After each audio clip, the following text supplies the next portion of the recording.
Hello and welcome to Pro Trader Strategies Market Commentary for Wednesday, December the 20th. My name is Eric Wilkinson. Some of you may recognize me as the Wolfman from CNBC, Fox Business, or even the Wall Street Journal for my commentary on everything from economic to geopolitical and market analysis. Please keep in mind that everything we talk about in these market commentaries is not a solicitation to buy or sell any of these securities or strategies. At the end of the day, we're here to teach you some different strategies that you can implement into your portfolios. But please do that in your own way. The reason why I can't give you a recommendation on a particular stock or strategy is because I don't know your risk parameters. I don't know what's in your portfolios, and therefore what I'm doing could be counterintuitive to what you are already doing. And please remember that past performance of any trading system or methodology is not necessarily indicative of future results.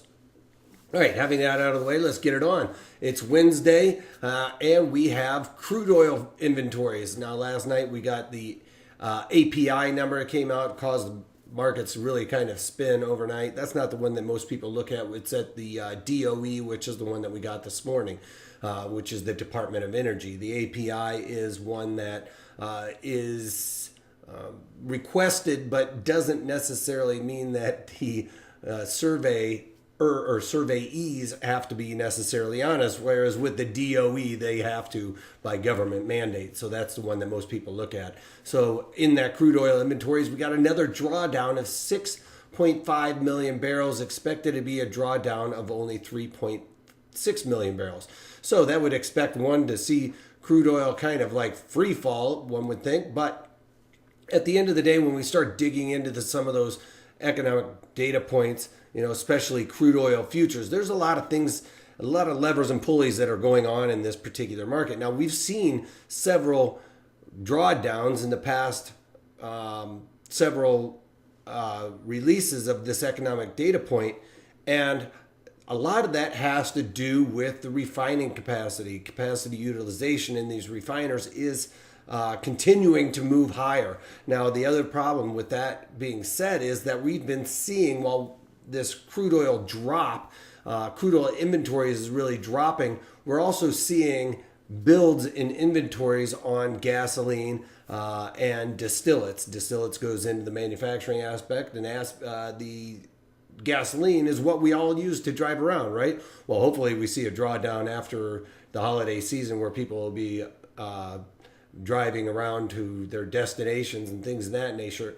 But the fact of the matter is we're seeing production increase, but it's not offsetting the refining of these products. And now we're getting these refined products moving off, and it makes this number look like it's really kind of drawing down, and these gasoline and distillates are a build. So the byproduct of the crude oil is what's being stockpiled now, and that's not a headline number. So a lot of these guys could be trying to use that as a way to drive the prices higher. It is working today with that drawdown. We see crude oil inventories up almost 35 cents right now. So I think it's right there at the sweet spot for these guys. We're also seeing the production increase, and that has to do with fracking. They're starting to ramp up that fracking because it is above $50 a barrel, and that's where those frackers will actually start making money. They continue to frack even when oil's below $50, but they cut production back dramatically, and only enough to keep those fracking operations online. They actually kind of lose money on the margin, but it's cheaper than shutting down those fracking operations and then starting them back up later. So they run at very lean and mean, if you will, to the point of being in negative. All right, so people must be buying their 5 golden rings. We got gold up $5. Today is 5 days to Christmas, right? So 5 golden rings.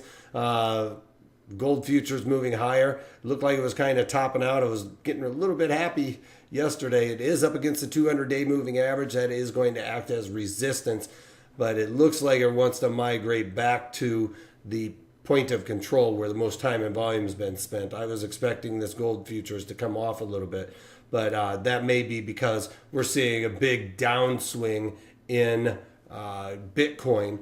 And maybe some people are getting a little bit worried about this upside in Bitcoin. Everybody and their brother is talking about Bitcoin. They're even talking about the Winklevoss brothers or whatever, the people that got the money from Facebook, 65 million, they've turned into $1.2 billion in Bitcoin. They were very early on in this product. But having said that, those kind of stories are what makes me a little bit nervous. Kind of like when gold futures were trading around $1,700 an ounce. I saw guys out there like, hey, we buy gold in every street corner. You saw somebody trying to buy gold. That was a top, and it feels to me like there is just so much euphoria around Bitcoin that it is a little nerve-wracking. But the one thing that they have going on their side is there is a lot of illicit money going into Bitcoin. It is a way to wash money or launder money in a sense. You put bad money in, nobody's keeping an eye on it, and you pull good money out is what it entails in a sense, and that has to do with a lot of that movement higher. There's not a lot of regulation. There's not any regulation in it, so people can get away with some nefarious practices. All right, anyway, that's my soapbox. On to bonds. Bonds continue to go down, of course, kicking me in the gut after my TLT loss, but nonetheless, move on. Bonds are down, touching that value area low, which is what I had expected. I just expected this to happen a little bit earlier. Continuation of interest rate increases, good economic data. Bonds don't have a whole lot of room to the upside. All right, with VIX, we're starting to see a little bit of a push higher since this morning. The overall equities tried to open up higher and have since just kind of come off quite a bit. If we'll look at the Dow Jones Industrial Average, as you can see, we closed opened, I should say, right around where we opened yesterday, and again, right down to where we were at the end of the day. So the Dow Jones Industrial Average, albeit higher on the day with this chart, it's saying it's a positive, but Dow Jones opens up during, actually, it could actually open up slightly after the markets there. I'm not sure why that chart is showing a positive in it. Candle would expect in the daytime to open up during regular market hours. I'll have to dig into that one. All right, anyway, on to the NASDAQ. NASDAQ basically, for all intents and purposes, with the last couple of days moves, last week or so, days moves, it seems pretty unchanged, very quiet, if you will, just down, 9 points right now. And then the E-mini S&P is unchanged also. It feels like just a very quiet day. If we look at the 30-minute breakdown of the E-mini S&Ps, you can see that off the open, the market just slammed down to lows, but have since recovered off of the opening there of the day trade. So quiet day, just not a whole lot of volume supporting any of these markets. As you can see, as the day goes on, we're seeing volume really slump off. It's heading into the holiday weekend, and a lot of people are, heading out and shoring up positions for the end of the year, and probably it's going to be very quiet for the next couple of weeks. All right. Then the only thing that I've done is Costco. I've been looking at this for a couple of days. It looked like it topped out. Got the confirmation yesterday, so covered that gap. I think it could be a little overdone. They beat on earnings by about 10 cents. I think that Costco, now that they've implemented like self-checkout, Costco is beautiful, especially down here in Arizona, where you have a lot of older people milling around in these Costcos.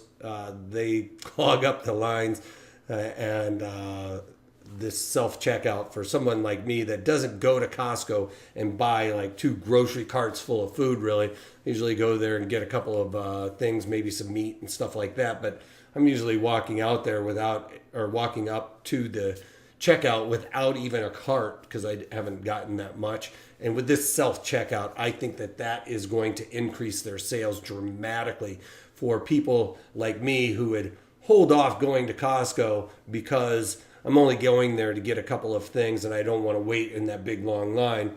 Now the self-checkout, like I was in and out faster than I think I've ever gone in and out of a Costco before. So I think that is really going to help Costco down the road as well, especially once people start realizing how much of a brilliant thing that is.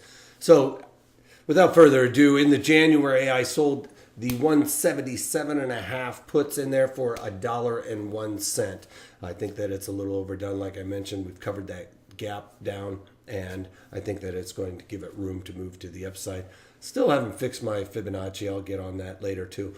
That's all I've got for you guys today. Other than Friday's webinar is going to be on the long put spread. So if you haven't taken off and aren't drinking too much eggnog, join us for that webinar. Even if you've been trading for a long time, I'm going to be teaching you some little tricks of the trade that you may not have ever heard about, and you most likely haven't ever seen online. You won't find it online anywhere other than in these webinars. So check that out. And if you're a newer trader, I'm not going to make it too difficult for you guys to understand one of this simplest strategies, but I'm going to show you the way to set it up in order to increase your probabilities of success. You know, a lot of people go out there, you just buy a put and then sell a higher put. Well, it's not just that, and I'm going to show you why. You have to pick certain strike locations in order to increase the probabilities of success with this strategy. Because if you just set it up any other way, your probabilities of success with long put spread are not very good. All right, so check it out, and if you can't take that, take it easy.